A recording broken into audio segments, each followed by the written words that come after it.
This is today's the Hindu newspaper analysis in which we will discuss mainly three issues. The first issue is Supreme Court order on Forest Conservation Amendment Act 2023, and the second issue is related to DeepSeek artificial intelligence, and the third issue is related to government securities. So let's discuss all the issues in detail.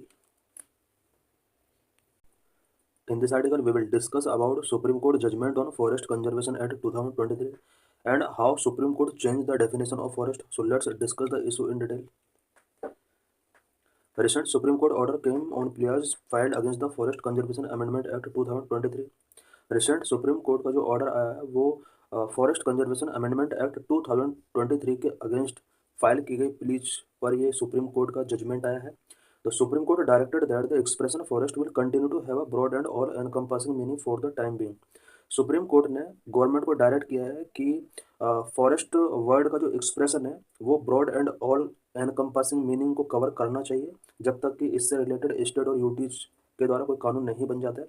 It means mainly supreme court ने कहा है कि all state and all UTs को forest land से related specially जितने forest हैं state के अंदर उससे रिलेटेड डाटा प्रोवाइड करना होगा. और जब तक ये डाटा नहीं आ जाता है तब तक फॉरेस्ट का जो मीनिंग गवर्नमेंट को टेकिंग करना होगा वो डिक्शनरी मीनिंग जो है इसका उसको टेकिंग करना होगा. Supreme Court passed the order on petition challenging the amendment introduced in 2022 to the Forest Conservation Act 1980. Forest conservation act 1980 के अंदर 2023 में कुछ अमेंडमेंट किए गए थे. इसके अगेंस्ट सुप्रीम कोर्ट के अंदर कुछ पिटिशंस फाइल की गई थी. उन पिटिशंस पर सुप्रीम कोर्ट ने ये ऑर्डर उसके अगेंस्ट पास किया है कि फॉरेस्ट का जो मीनिंग गवर्नमेंट के द्वारा डाइल्यूट करने की कोशिश की गई है वो ना किया जाए बल्कि फॉरेस्ट वर्ड का जो डिक्शनरी मीनिंग है उसी के हिसाब से इसको टेकिंग करना होगा. The 1980 statute was enacted to check further deforestation leading to ecological imbalance. 1980 में फॉरेस्ट कंजर्वेशन एक्ट जो बनाया गया था वो इसलिए बनाया गया था ताकि 1980 के बाद डिफोरेस्टेशन को कंट्रोल किया जा सके एंड इकोलॉजिकल इम्बैलेंस को यहाँ पर कंट्रोल किया जा सके. What was the petitioners argument. Supreme court के अंदर जो पिटिशनर के द्वारा गिवन की गई हैं वो क्या है. The petitions had argued that section 1A introduced through the amendment act has circumscribed और substantially diluted the definition of forest to two categories. Petitioners का कहना है कि 2023 के अंदर जो अमेंडमेंट किया गया है इस अमेंडमेंट में सेक्शन 1A जो कि फॉरेस्ट के डेफिनेशन को कहीं ना कहीं डाइल्यूट करता है और फॉरेस्ट को यहाँ पर टू कैटेगरीज में डिवाइड करने की कोशिश करता है. वो टू कैटेगरीज कौन कौन सा है. Number 1 declared forest, number 2 land recorded as forest in government record after 1980. Amendment के अकॉर्डिंग सेक्शन 1A के अंदर यहाँ पर फॉरेस्ट को टू कैटेगरीज में डिवाइड कर दिया गया है जिसमें वन कैटेगरी डिक्लेयर्ड फॉरेस्ट का बना दिया गया है and second category land recorded as forest in government record after 1980. ये यहाँ पर टू कैटेगरीज बनाए गए हैं. इट मीन्स यहाँ पर फॉरेस्ट का जो मीनिंग था उसको कहीं ना कहीं डाइल्यूट करने की कोशिश की गई है. Opposition party said it was a systematic effort to dilute the institution as well as the regulatory system for ecological conservation in country. Opposition parties का कहना है कि करंट की जो गवर्नमेंट है ये इंस्टीट्यूशंस को डाइल्यूट करने का वर्क कर रही है साथ ही रेगुलेटरी सिस्टम जो भी है उसको कहीं ना कहीं ये डाइल्यूट कर रही है. What was forest conservation amendment 2023. 2023 में जो फॉरेस्ट कंजर्वेशन एक्ट 1980 के अंदर जो अमेंडमेंट किए गए थे वो मेनली क्या है. दिस अमेंडमेंट रेस्टोर्ड गोदर वर्मन जजमेंट 1996. ये जो अमेंडमेंट किया गया है ये गोदर वर्मन जजमेंट 1996 को रेस्ट्रिक्ट करता है.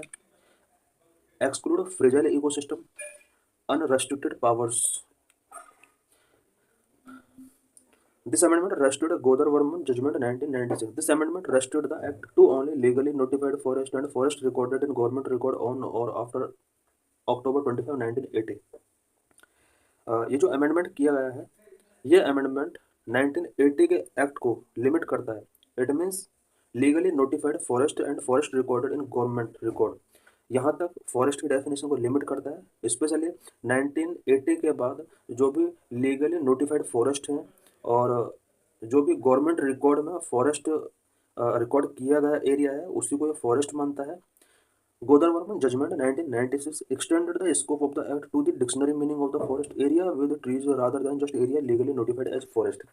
गोदर वर्मन जजमेंट 1996 के अंदर फॉरेस्ट को फॉरेस्ट वर्ड का जो स्कोप था एक्ट जो था उस टाइम पर 1980 का, उस एक्ट के अंदर फॉरेस्ट वर्ड के स्कोप को एक्सटेंड किया गया था और फॉरेस्ट की जो डिक्शनरी मीनिंग है वहाँ तक इसको एक्सटेंड किया गया था। डिक्शनरी के अंदर फॉरेस्ट का जो मीनिंग है, area with trees rather than just area legally notified as forest. Because यहाँ पर जितने भी ट्री एरिया है, सिर्फ फॉरेस्ट एरिया जो लीगली नोटिफाइड है उसको सिर्फ फॉरेस्ट उसी को नहीं माना जाएगा, बल्कि यहाँ पर जितना भी ट्री कवर है इंडिया के अंदर उसको भी फॉरेस्ट की कैटेगरी में यहाँ पर इंक्लूड किया गया था 1996 में। इट मीन्स 1996 में जो गोदर वर्मन जजमेंट आता है, इस जजमेंट के अकॉर्डिंग 1980 का जो फॉरेस्ट कंजर्वेशन एक्ट था, उस एक्ट का जो स्कोप था उसको ब्रॉड किया गया और फॉरेस्ट की डेफिनेशन को यहाँ पर एलेबोरेट किया गया। बट 2023 के अंदर अगेन इस डेफिनेशन को यहाँ पर समराइज करने की कोशिश की गई है। Exclude a fragile ecosystem. New amendment remove the need for forest clearance for security related infrastructure up to 100 kilometre of international border. New amendment जो किया गया है यहाँ पर सिक्योरिटी रिलेटेड इंफ्रास्ट्रक्चर के लिए यहाँ पर फॉरेस्ट क्लियरेंस की नीड को यहाँ पर रिमूव कर दिया गया है। स्पेशली इंटरनेशनल बॉर्डर के 100 किलोमीटर एरिया के अंदर अगर कोई भी सिक्योरिटी रिलेटेड इंफ्रास्ट्रक्चर डेवलपमेंट होता है तो यहाँ पर किसी भी टाइप के फॉरेस्ट क्लियरेंस की यहाँ पर जरूरत नहीं है, ऐसा इसके अंदर प्रोविजन कर दिया गया है। It includes globally recognized biodiversity hotspots such as Northeast India forest and high altitude Himalayan forest. ऐसा नहीं है कि सिर्फ इंटरनेशनल बाउंड्री के 100 किलोमीटर के दायरे में ही ये अप्लाई किया जाएगा, बल्कि ग्लोबली रिकॉग्नाइज्ड बायोडाइवर्सिटी हॉटस्पॉट जितने भी हैं इंडिया के अंदर, specially north east Indian forest and high altitude Himalayan forest, इन रीजन में भी अगर कोई सिक्योरिटी रिलेटेड इंफ्रास्ट्रक्चर डेवलपमेंट करना है तो यहाँ पर फॉरेस्ट क्लियरेंस की कोई भी नीड नहीं होगी, ऐसा इसके अंदर प्रोविजन कर दिया गया है। Unrestricted power. It gives power to the union government to specify any desired use beyond those specified in the original or amended act. यहाँ पर यूनियन गवर्नमेंट को एनी डिजायर्ड यूज को स्पेसिफाई करने की पावर दे दी गई। इट मीन्स गवर्नमेंट अपने according किसी भी फॉरेस्ट का डिजायर्ड यूज कर सकती है, जो कि एक अनरेस्ट्रिक्टेड पावर को शो करती है। It will lead to potential exploitation of forest without adequate environmental scrutiny. बिना एडिक्वेट एनवायरमेंटल स्क्रूटिनी के यहाँ पर फॉरेस्ट का एक्सप्लोइटेशन गवर्नमेंट अपने अकॉर्डिंग कर सकती है। What is Supreme Court verdict? Supreme court का क्या वर्डिक्ट आया है? Some of the observation made by the Supreme Court over the pleas challenging the 2023 amendment to the Forest Conservation Act 1980. Forest conservation act 1980 के अंदर 2023 में जो amendment किए गए थे, इसके अगेंस्ट कुछ प्लीज यहाँ पर फाइल की गई थी सुप्रीम कोर्ट के अंदर। सुप्रीम कोर्ट के रिसेंटली कुछ ऑब्जर्वेशंस आए हैं। Number 1, the all encompassing dictionary meaning will continue until the state and UTs prepare a consolidated record of forest land. जब तक स्टेट और UT consolidated record of forest land prepare नहीं कर लेते हैं, तब तक फॉरेस्ट का जो मीनिंग टेकिंग किया जाएगा वो डिक्शनरी मीनिंग टेकिंग किया जाएगा। Number 2, environment ministry should issue a circular in this regard to the state and UT. Supreme court ने सेंट्रल गवर्नमेंट को डायरेक्ट किया है कि यूनियन मिनिस्ट्री जो इसके अंडर आती है वो ऑल स्टेट एंड यूटीज को इसके रिगार्डिंग सर्कुलर इशू करे। इट मीन्स सभी स्टेट और यूटी के लिए सर्कुलर इशू करे कि फॉरेस्ट का जो मीनिंग टेकिंग किया जाएगा वो डिक्शनरी मीनिंग टेकिंग किया जाएगा। नंबर 3, एस्टेब्लिशमेंट ऑफ जू और safari must have the final approval of the top court. Supreme court ने कहा है कि अगर जू या सफारी एस्टेब्लिशमेंट करना है तो उसके लिए टॉप कोर्ट का अप्रूवल टेकिंग करना होगा। What is DeepSeek artificial intelligence and what are various opportunities and challenges before DeepSeek? Why news? Chinese startup DeepSeek has launched new AI models that compete with top US models at a very much lower cost. Recently Chinese startup DeepSeek ने एक new artificial intelligence model launch किया है जो कि US के top model के साथ compete करेगा और डीपसीक ने जो ये मॉडल बनाया है ये मच लोअर कॉस्ट में होगा। DeepSeek company revealed that training its DeepSeek V3 model cost less than $6 million using NVIDIA H800 chip. DeepSeek company ने कहा है कि DeepSeek V3 मॉडल को ट्रेनिंग करने का जो कॉस्ट है वो लेस देन $6 मिलियन रहेगा और इसके लिए NVIDIA H800 चिप का यूज किया जाएगा। DeepSeek artificial intelligence assistant is now the top rated free app on Apple's US App Store, beating ChatGPT. DeepSeek artificial intelligence assistant recently Apple US app store पर top rated free app है जो कि chat GPT को कहीं ना कहीं beating कर रहा है। What is DeepSeek? DeepSeek is a free AI powered chatbot which functions similarly to ChatGPT. DeepSeek एक फ्री AI पावर्ड चैटबॉट है जो कि चैट जीपीटी के सिमिलर ही फंक्शंस करता है। It can perform various task. DeepSeek various task perform कर सकता है। Founder of DeepSeek, DeepSeek founder remains unnamed but it is credited with innovating cost efficient AI models using strategic chip stock piling. DeepSeek का जो founder है वो अभी unnamed है। when was DeepSeek launched? DeepSeek R1 was officially launched in December 2024। अभी 2 month पहले ही इसको launch किया गया था, दिसंबर 2024 में। Who is funding DeepSeek? DeepSeek को कौन फंडिंग कर रहा है? DeepSeek funding source remain undisclosed, अभी ये भी अनडिस्क्लोज्ड है कि कौन इसको फंडिंग कर रहा है। Unique about DeepSeek, DeepSeek excels in reasoning, operate cost efficiently and compete with top AI models with avoiding politically sensitive topics। DeepSeek reasonings को एक्सेल करता है, कॉस्ट एफिशिएंटली ऑपरेशंस को इजीली तरीके से कंप्लीट करता है एंड टॉप एआई मॉडल्स जितने भी हैं उनके साथ कंपीट करता है। साथ ही पॉलिटिकल सेंसिटिव टॉपिक्स को ये अवॉइड करने की कोशिश करता है। Who is the father of artificial intelligence? John McCarthy is known as the father of artificial intelligence for coining the term artificial intelligence in 1956। 1956 में पहले बार आर्टिफिशियल इंटेलिजेंस को नेमिंग करने वाला पर्सन जॉन मैककार्टी था और इसीलिए इसको फादर ऑफ आर्टिफिशियल इंटेलिजेंस के नाम से जाना जाता है। What are the characteristic of DeepSeek AI model? DeepSeek AI model का क्या कैरेक्टरिस्टिक है? Number of performance and efficiency के बारे में डिस्कस करेंगे। सेंसरशिप एंड लिमिटेशंस के बारे में डिस्कस करेंगे। कॉस्ट इफेक्टिव एआई डेवलपमेंट क्या है, इससे रिलेटेड हम पॉइंट्स डिस्कस करेंगे। Security challenges and outages. Performance and efficiency. DeepSeek's R1 model is a powerful as OpenAI's 01, excelling in coding and mathematics। DeepSeek का R1 मॉडल OpenAI के 01 के equally powerful है, जो कि कोडिंग एंड मैथमेटिक्स ऑपरेशंस को easily तरीके से perform कर सकता है। It is a reasoning model that processes output incrementally using less memory and reducing operation cost। Number two, censorship and limitations. Like other Chinese AI model, DeepSeek avoids politically sensitive topics। Chinese AI models जितने भी हैं उन्हीं की तरह DeepSeek politically sensitive topics को हमेशा avoid करता है। When order about the Tiananmen square massacre, it refuse to provide detail which highlighting Chinese government impose censorship. Chinese government ने इस पर सेंसरशिप इम्पोज किया हुआ है। इट मीन्स पॉलिटिकली कोई भी इशू ये यहाँ पर रिप्लाई नहीं देगा।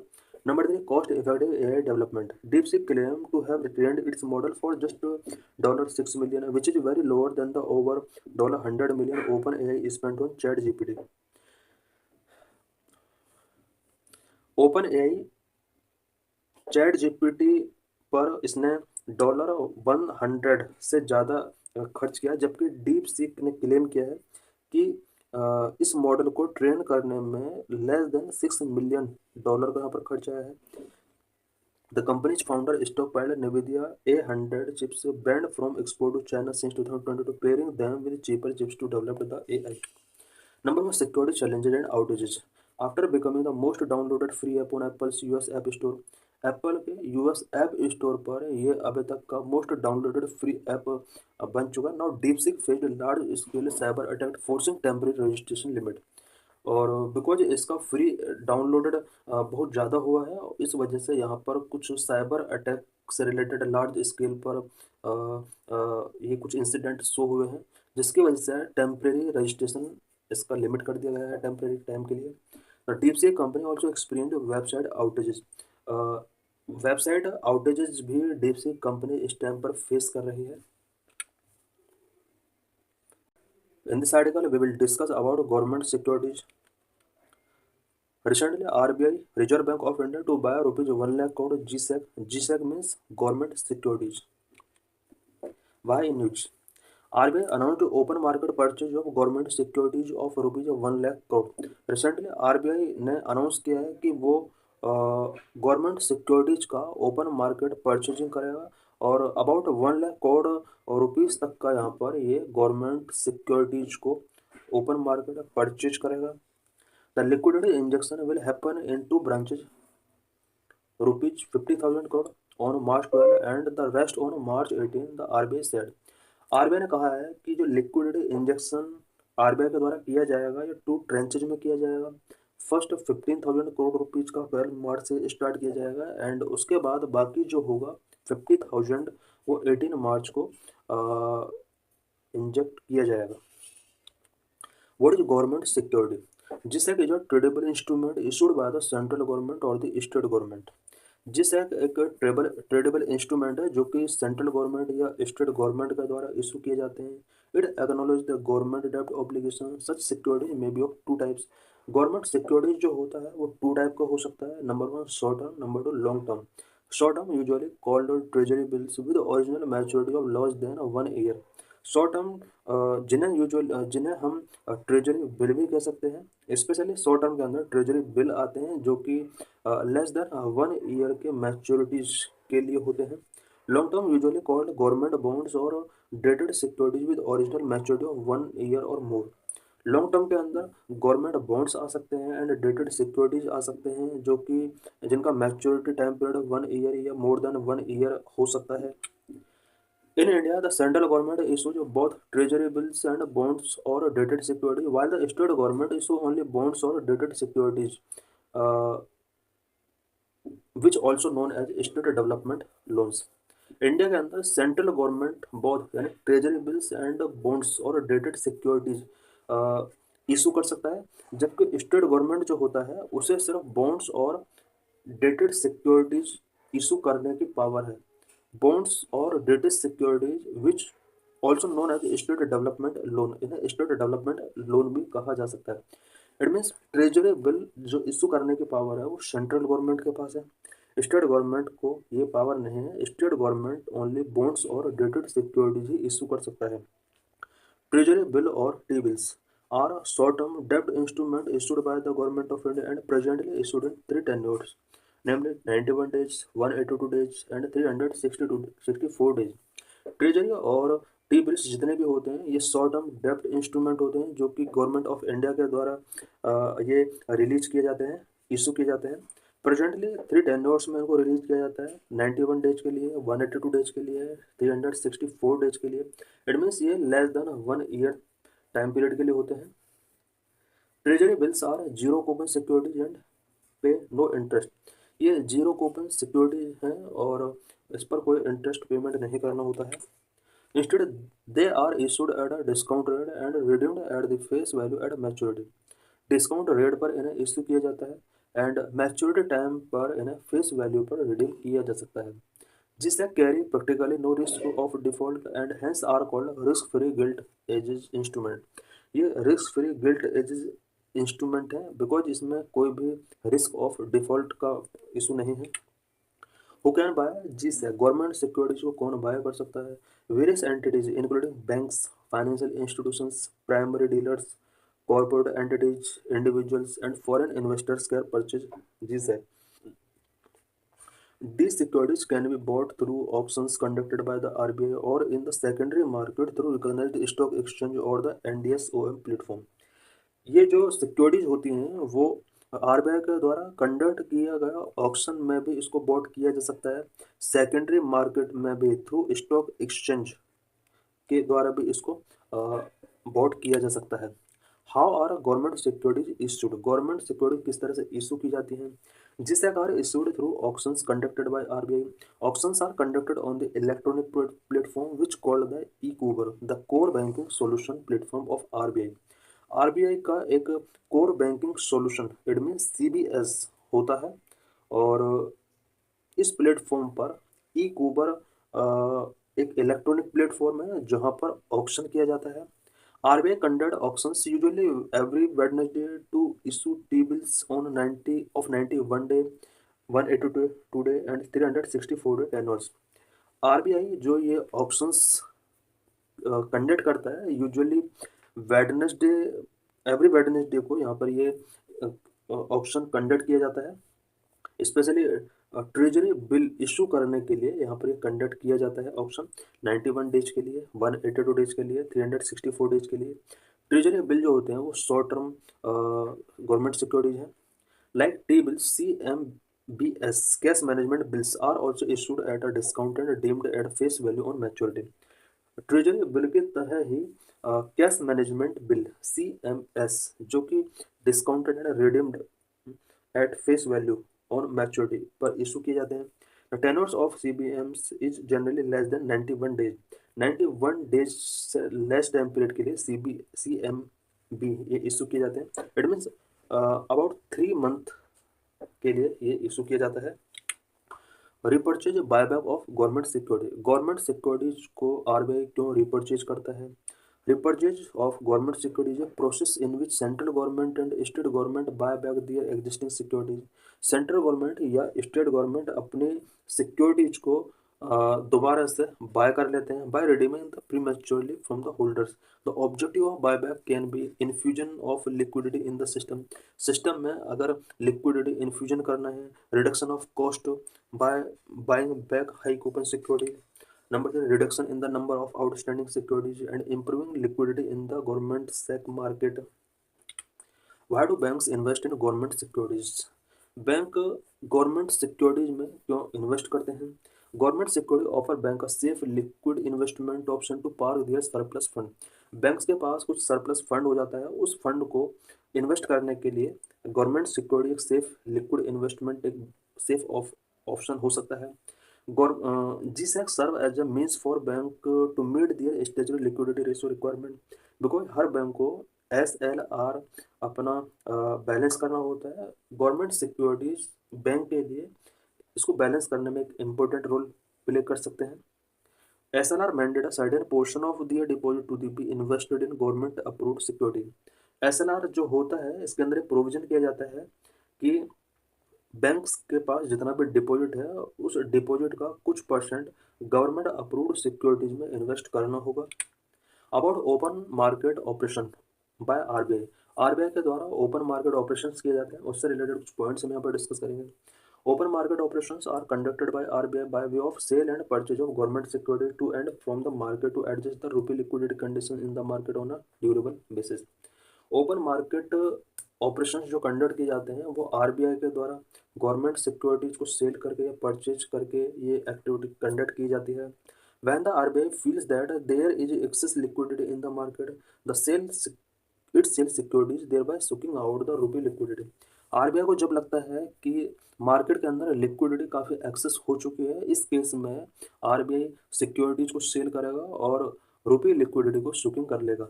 Similarly, when the liquidity conditions are tight, RBI may buy securities from the market. It releases liquidity into the market. Similarly, liquidity conditions अगर टाइट होती हैं देन RBI सिक्योरिटीज को रिपर्चेज कर लेगा, बाय कर लेगा मार्केट से और इससे मार्केट के अंदर लिक्विडिटी को इंक्रीज करेगा। So thank